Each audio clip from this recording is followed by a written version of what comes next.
All right, guys, what's going on? Welcome in. So, The Athletic posted an article where they spoke to 31 representatives for their 6th annual NFL agent survey.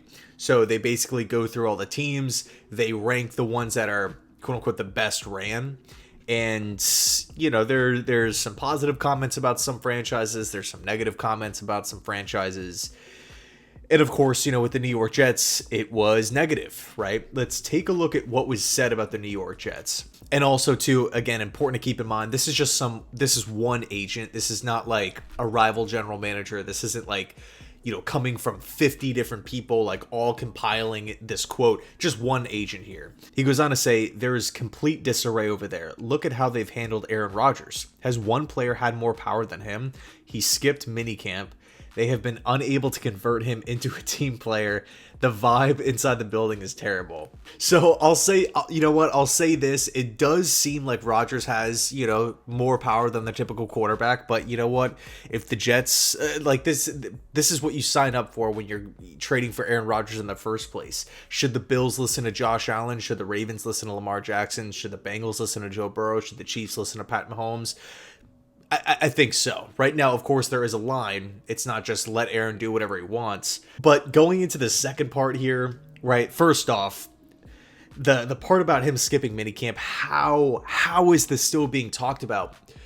We're so far removed from it, right? Preseason is over. We got the regular season in, what, a week and a half? And we're still talking about minicamp? Like, look, ideally, you want Rodgers there. He wasn't there. It is what it is. It seemed like the Jets were cool with it. The players were cool with it. Rodgers was cool with it. Everybody knew that this was going to happen. It was a 2-day thing. Minicamp is not what it once was. Again, perfect world. Yeah, you want Rodgers there. But he's not there. Okay, you know what? We'll be fine. The sky's not going to fall.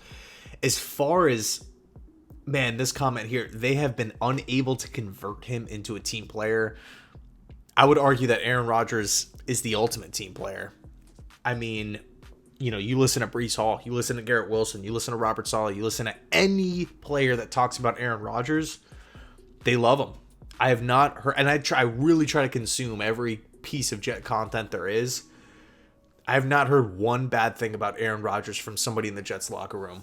I mean, maybe back in Green Bay, there were some question marks right towards the tail end, but, you know, as far as his time with the New York Jets, I mean, this guy's showing up to voluntary OTAs, putting in extra time, working with young players, hyping guys up. I mean, he tore his Achilles last year, as we all know, what was it, 4 or 5 plays into the regular season, is doing treatment out in California and is flying back to be on the sidelines to provide leadership. Unfortunately, because Saleh and co just couldn't, it felt like the season was falling apart.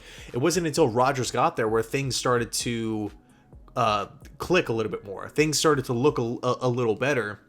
You could tell that Rodgers is the captain of the ship here. And guys look up to him. Guys really respect, and by guys, I mean both players and coaches, they really respect what Rodgers has to say. You know, when he opens his mouth, people listen and like are attentive.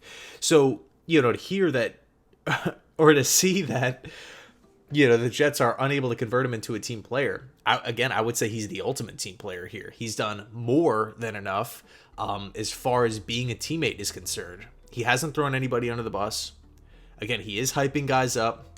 It seems like he's really trying to bring a lot of positive energy to a franchise that has been, you know, devoid of any playoff success for the last, I don't even know how many years. It's the record. I don't want to dive into it personally, but, you know, again, I just completely, and look, I'm not in the locker room. I'm not there in quarterback meetings texting Rodgers all day, but I get the vibe that this guy is a fantastic team player. The opposite of, you know, what this is saying right here. They have been unable to convert him into a team player. And then the last part, the vibe inside the building is terrible. I mean, again, I don't have any knowledge of that. So, yeah, not too positive stuff about the New York Jets. They were, if that statement doesn't, you know, give you the answer here, they were not ranked in the top 10 of well-ran franchises, according to this article. But look, it's not to... And by the way, this article isn't just let's just trash the Jets and hype everybody else up. I mean, there was some pretty negative stuff about, a couple other teams. Like, here's one about Denver. There's dysfunction between the GM and the coach over who's calling the shots. Somehow Sean Payton has wrestled control from George Payton. Here's one for the Cardinals. The Kyler Murray extension is why they're stuck. Why give Kyler that extension and quickly fire the head coach who wanted him and the GM who drafted him? You can't fire the quarterback. Here's one for Dallas. I don't think they want to win above all. Jerry Jones wants to turn profits and make headlines. I think the game is passing by. So it's a pretty opinionated, formulation of opinions from these NFL agents here. But it is what it is, right? There's some positive stuff. It really seems like the Eagles got a ton of praise, and rightfully so. The Eagles are a fantastic franchise. Really they just hit the ball out of the park in so many different areas. But yeah, in any case, let me know your thoughts down below in the comment section. Thanks so much for watching. I appreciate it. And as always, go Jets.